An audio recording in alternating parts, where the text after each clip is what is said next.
ঈদের চাঁদ বয়ে আনে আনন্দের বার্তা, তবে সে আনন্দ বোধহয় স্পর্শ করে না সবাইকে। বিশেষ করে রাজধানীর ফুটপাতের এসব মানুষকে তো নয়ই।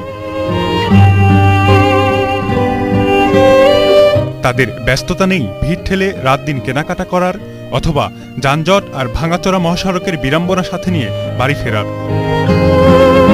আমার বাবা আছে, আমার আম্মা আছে, আমার ভাই বোন, তারা আমার যে মুখের দিকে তাকিয়ে আছে। আমরা গরিব মানুষ, রাস্তায় ঘুমাই, আমরা হককে কেউ নাই, চেয়ারম্যান নাই, নাম্বারও নাই, দাঁড় মাসে দিলা কাই না আলে নাই। কুড়িয়াম তুই রিক্সা চালাইছি, কোনো খ্যাপ নাই। ঈদের বাড়ি যাওয়ার কথা ছিল, বাড়ি যাওয়া পারলাম না। 600 টাকা টিকিট লাগাইছে নর্মাল গাড়ি, চেয়ার করে 400 টাকা। নদী ভাঙ্গন, মহাজনী ঋণ আর হালের জলবায়ু বিপর্যয়ে ভিটেমাটি হারিয়ে এখন উদ্বাস্তু তারা।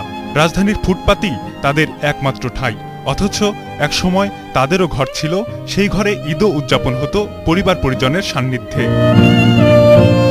বাপ মার সয় সম্পদ, বাড়ি ঘর দুয়ার সব চলে গেছে নদীর মধ্যে। আমার বাপ মায় খুব হাস করে আমার জামা কাপড় আনিয়ে দিয়েছে, আমি সুন্দরভাবে ঈদ করছি।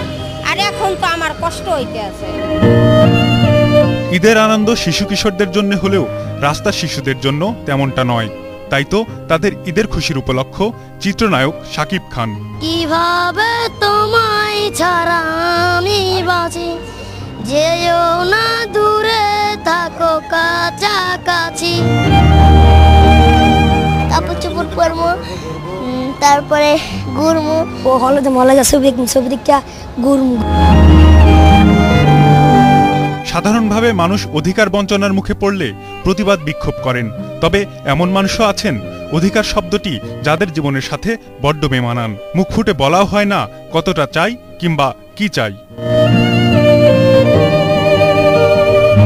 পারস্পরিক শ্রদ্ধা আর ভালোবাসার যে কথা ঈদের নৈতিক শিক্ষাতে বলা হয়েছে, এসব মানুষের কাছে তা অর্থহীন। তারা বলছে বিলাসিতার প্রতিযোগিতায় মেতে থাকা মানুষেরা তাদের যা দেয় তা ভালোবাসা নয়, অনেক ক্ষেত্রেই করুণা।